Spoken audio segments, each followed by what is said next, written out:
Chuck, it's great to see you today. Thanks, Jason. Good to be with you. So, Chuck, you were a squadron leader in the Navy SEALs, SEAL Team 6, and you've been following this war since its very beginning. What is happening now, though, in Kursk, Russia, the region of Russia that Ukraine has successfully been able to occupy for months? There's a lot of different conflicting news reports, but what have you heard? Well, there's been a significant decrease in the amount of territory controlled by Ukraine, which is down from 1,300 square kilometers, give or take, that they occupied in that salient, an offensive operation that started last August. This is the one place where Washington's intelligence pause, meaning depriving Ukraine of its normal feed of American intelligence. And here we witnessed some very rapid degradement of Ukraine's tactical positioning there. By Washington cutting off the intelligence feed to Ukraine, which is something I have never seen in my entire military career and in my entire journalism career. I have never heard or read of America cutting out a coalition or allied partner and essentially blinding them in mid-battle. So this has resulted in Ukraine, compelled Ukraine to do one of the most difficult maneuvers that is possible to do in land warfare, which is to disengage with a superior adversary and retreat in good order. And to do so while you have no idea where the enemy is or what the enemy is doing. Ukraine has fallen back and now occupies three cities, Kyiv, Zhirkhanava, and Novinkoye, which are proximate to the Ukrainian frontier. And they have conducted a fighting retreat, but they have been able to inflict approximately 15,000 killed in action on the Russian soldiers, 23,000 wounded. The Russians have lost 600 vehicles, and of 10 or 11,000 North Korean troops, 40% were made casualties. Now, these are impressive numbers and show Russian ineptitude, but unfortunately, Ukrainian losses are consummate to this hard-fought battle, and all of it, Jason, is laid at the feet of Washington. That's incredible. It reminds me of not too long ago when Washington held up the vote on assistance for Ukraine, as you called it, this summer of consequences, something that would come back to haunt Washington for months ahead, as Ukrainians unnecessarily lost their lives due to Washington politics. So when we look ahead, is it really, though, so bad for Ukraine around the entire battlefield, or is it just in Kursk? Now that they're getting intelligence back, what are you seeing? Yeah, this isn't the failure of the Kursk salient. It wasn't the result of renewed, refreshed, a reset of Russian tactics. The Russian gains there were only possible because Kyiv had zero intelligence, no signals intelligence, no overhead imagery, no predictive intelligence. Those are the kinds of feeds that are necessary in modern land warfare and allowed Ukraine to break up Russian troop concentrations before they got to the zero line. It is literally like you're in a 10-rounder with Muhammad Ali. Round 5, someone puts a pillowcase over your head. You're just gonna get thumped. So the major consequence of this was, and perhaps this was Washington's intent, although it makes me blink to say that, this removes the Kursk salient as a bargaining chip for any dialogue going forward with Russia. That was the result of this intelligence pause. And I'm afraid, Jason, that might even have been the reason for this intelligence pause. That's incredible. I can't imagine that Washington, D.C. would intentionally hold back intelligence, costing perhaps hundreds of Ukrainian lives, and just unnecessarily, just to put pressure on Kyiv. But increasingly, it looks like that was the strategy. I remember when I was in Kursk, Russia, Just a few months ago, the Ukrainian soldiers were incredibly optimistic. They said that they were able to hold their positions and even go further into Kursk. Things were looking really good. And back then, as you recall, they were receiving U.S. intelligence and U.S. weapons. Now, both those things are going to be forever questioned. Will they come or will it not come? So when you look at this, how do you think that the Ukrainian soldiers that were in Kursk were highly dependent on the Americans? What do you think the morale is like at this point? I don't think that I could assess the morale any better than to say they feel betrayed. And why wouldn't they? And I mentioned previously, during my entire military career, and then on my entire career as a journalist, I've never heard of anything vaguely approaching this happening. There is one thing to say. There's no doubt about Ukrainian skill or valor. The hardest thing to do, this would have been bad enough if Ukraine had been on the offensive and the intelligence had been paused. But when you are fighting a retrograde action, when you are moving backwards and keeping your troops in good order, it turned this loss into a pretty spectacular demonstration of just how good Ukrainian forces are, that their unit cohesion is so good, that their leadership is so good, because they were operating in an information vacuum. We are not going to see a resurgent Russian army. This Russian gain is again courtesy of Washington. And that is such an unprecedented move. I mean, people need to remember that. And, you might want to question why it is leadership made that decision. I can't answer that one. So let's consider something else. Imagine if the United States tomorrow decided it was no longer going to recognize Crimea, for instance, as part of Ukraine, and say that we recognize the illegitimate annexation as having been legitimate, and now it's going to be part of Russia. Now, outside of what the societal impact of that would be or what it means for Ukraine on a political side, how would that affect Ukraine's ability to secure itself in the future? Well, there is no prosperous future or a secure future or even an economic future for Ukraine if Crimea is a Russian satellite, right? Crimea is the Black Sea's unsinkable supercarrier. So as long as that is in Russian hands, Ukraine's prosperity is hanging in the balance. There's one thing that I find, Jason, it's incredibly hard for me to believe. Over the last 14 days, Washington has intervened in the war to the detriment of Ukraine.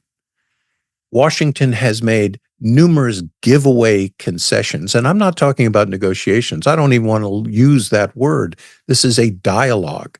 Russia doesn't want to participate in peace talks. Russia has said it isn't interested in a ceasefire till 2026. Russia is still making its maximalist demands. What's going on in Washington? Crimea arguably is the blue chip in the entire negotiation. Why are you saying Russia can have it? It was unlawfully annexed. Don't forget that, the Ukrainian citizens in Ukraine, they live under the heel of the Russian occupation force. Things are not great in Crimea. As you can disappear for logging on to the wrong website. Right. So it is an occupied zone by a foreign imperialist power. It's very hard for me I can't justify anything Washington has done. But what's interesting to me is the signals, spurious signals coming out of Washington saying we're having a constructive dialogue with Russia. No, you're not. Things that we're having a frank exchange of views. No, you're not. Russia is still saying this war is going to go on and we're not interested in a ceasefire. Is pretty amazing. We have a substantial amount of evidence, both intelligence as well as what the news in Russia is reporting as to what their objectives are. They have not changed. Russia continues to move forward with this war. And in fact, the news in Russia is giddy about what is happening. They just can't believe their luck. It's sort of amazing that Ukraine was doing so well, holding positions. As much as they were outmanned, they were able to keep fighting. And the Russians were not making advances.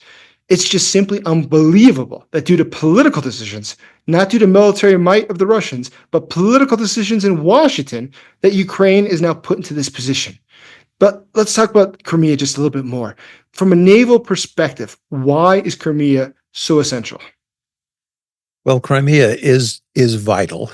There isn't much of the Black Sea flotilla left, but it is the most credible naval force in the Black Sea.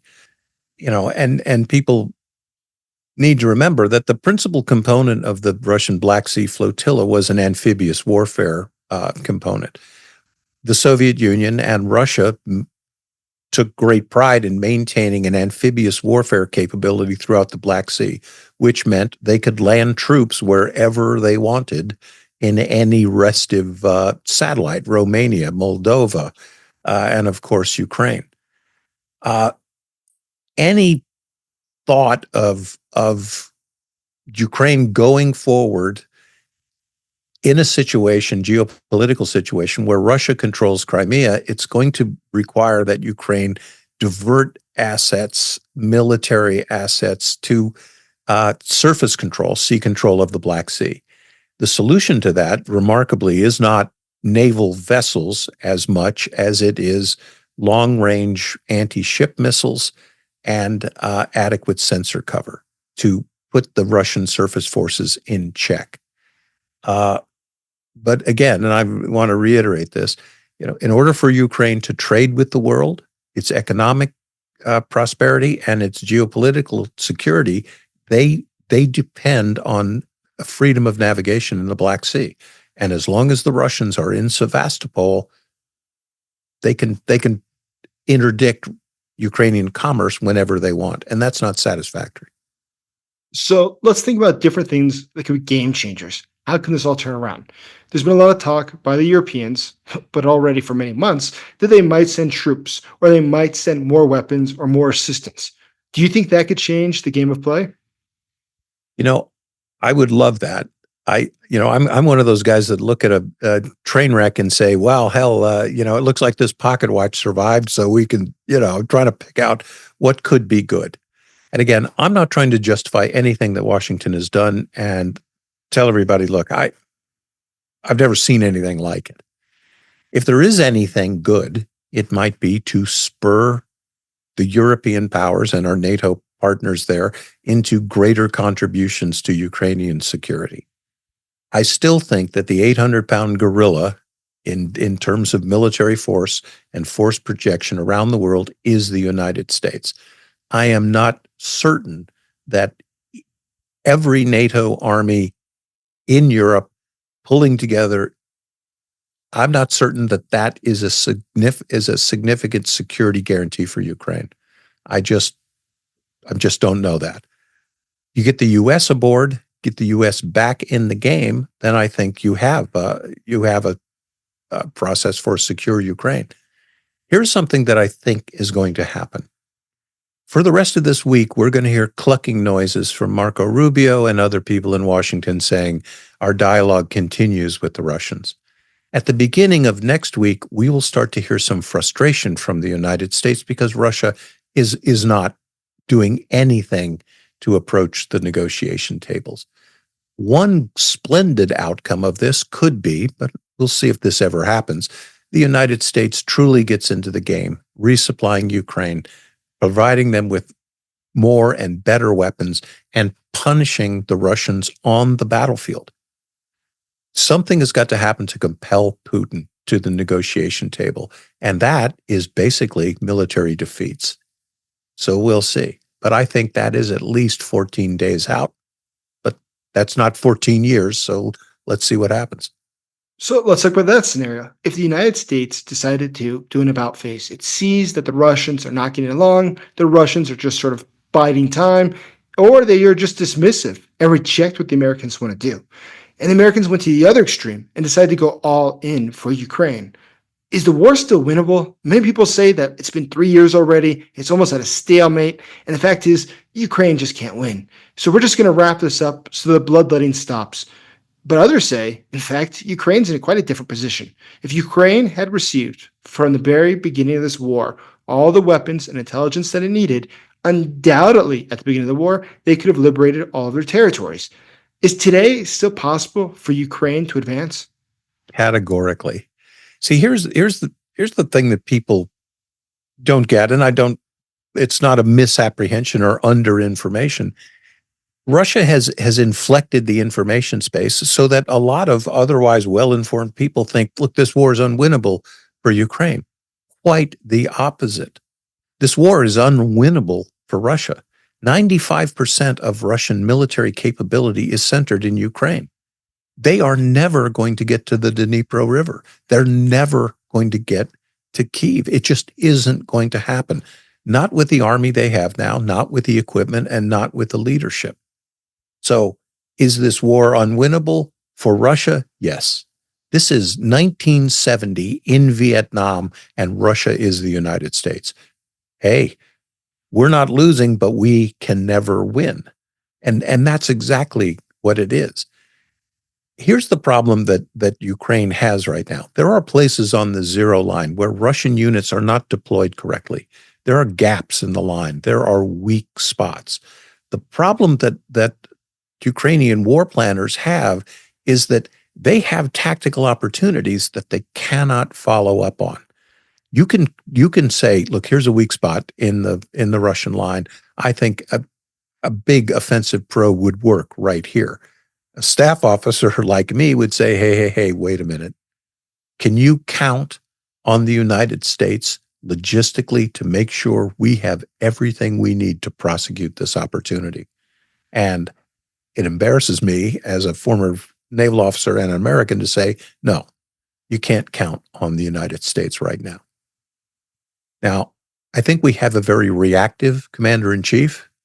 And I think that if there is a certain amount of frustration, and might I even say clear-eyed perception of what's going on with Russia, like advice provided by General Kellogg, for example, I think we're going to see some stick from Washington and not carrot anymore for Moscow. I hope.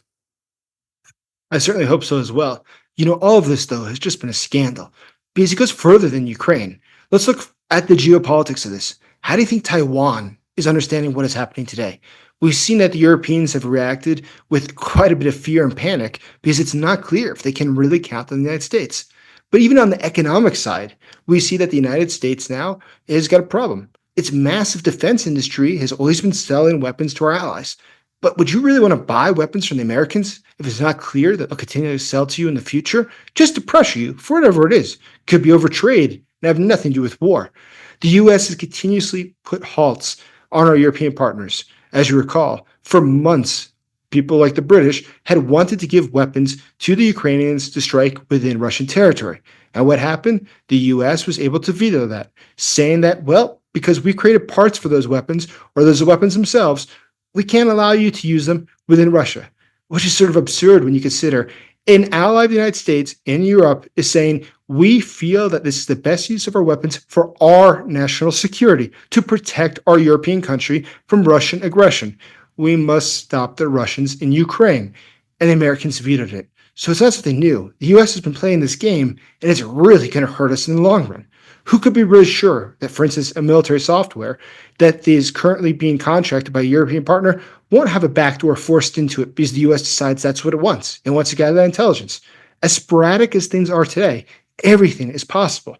And I think there's a very good and legitimate reason for people to be alarmed. But looking ahead, let's imagine this, though.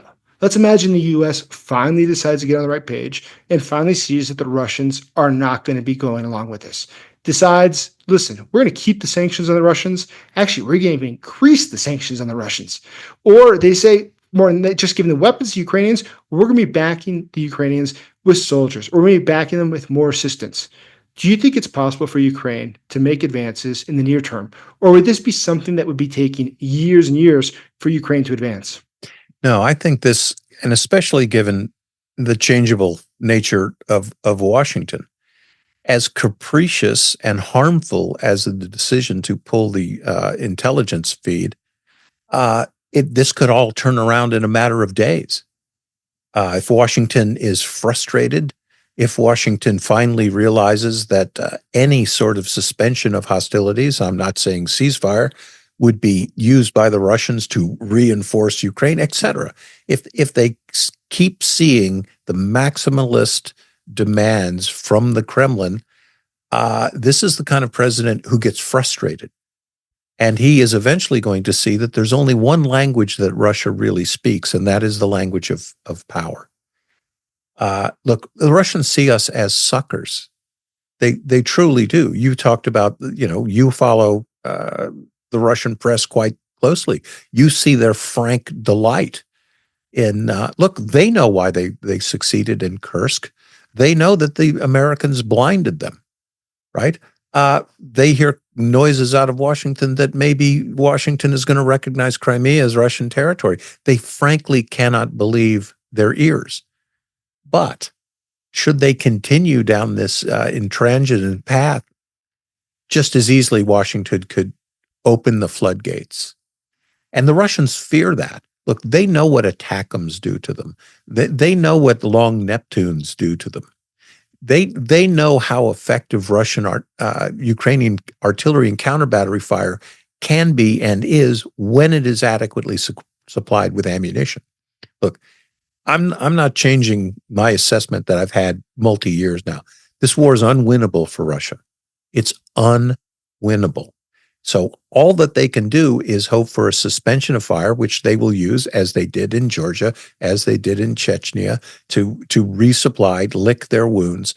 But in the meantime, they fear a sudden 180 from Washington, and frankly, that is eminently possible. It's certainly possible. Because if we look at what's going on, it hasn't been helping Team USA at all. In fact, the recent jitters in the U.S. markets have cost more than $5 trillion. To put that in perspective, that's more than 2 times the GDP of Russia. So the United States' force is just massive. And if it decided to go all in, it could truly crush Russia. There's so many options we had, so many opportunities we had to put more sanctions on Russia, to really create choke points that would bring them to their knees. And previous administration was simply unwilling to do so. It feared the instability it might create. And the current administration, unfortunately, does not seem very interested in providing for Ukraine's victory. So looking ahead, what are the top things that you're going to be following in the upcoming days and weeks? Well, a non-kinetic sort of point of leverage on Russia would be there are 100 or so vessels, large crude carriers carrying Russian energy, trading it on the very fringes or in direct violation of sanctions. Most of these ships have unqualified captains and crews. Most of these vessels don't have any insurance. They don't comply with the treaties for the safety of life at sea.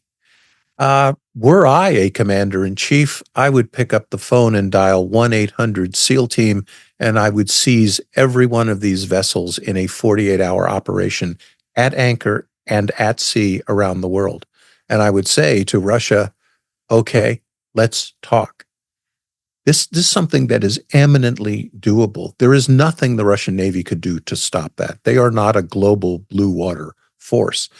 There is a legitimate cause to do this. I am not kidding about unqualified captains. These ships are uninsured. They don't carry the environmental protections. We have already had deliberate collisions with these vessels. We're just waiting for a big environmental Exxon Valdez moment. So I think the United States would be justified in doing that. And that's what I said, non-kinetic, right? This is a gray zone operation. And it's a language that Putin speaks pretty well. I think we're all hoping for that. Maybe Washington will wake up and realize that Russia is not interested in working with them. In fact, Russia continues to operate against the United States and its allies, and Russia will continue to be a threat. In fact, an invigorated threat if it were to get away with what it's done inside of Ukraine. So, Chuck, it was great talking with you as always. Thanks, Jason. Talk to you soon.